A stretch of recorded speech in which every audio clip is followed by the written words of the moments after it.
my case, I only have one audio input and one audio output. There might be times when you have multiple audio outputs, maybe multiple speakers are being connected to your computer or multiple microphones are being connected to your computer. In that case, you can choose which audio source to take input from and which to give output from in Adobe Audition itself. In order to do that, you can go to File right here. Edit right here and go to Preferences. So once you go to Preferences, you can see that there's an option for audio hardware. So let us click that out. And over here, you can see that the default input for me is the microphone to high definition audio device, and the default output is to high definition audio device. If you want to change the input device, you can simply click.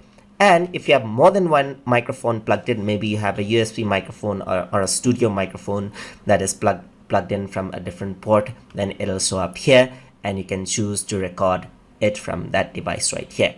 If I were to choose no input, then no audio will be recorded when I press the record button. So I'm just going to leave that up into microphone itself.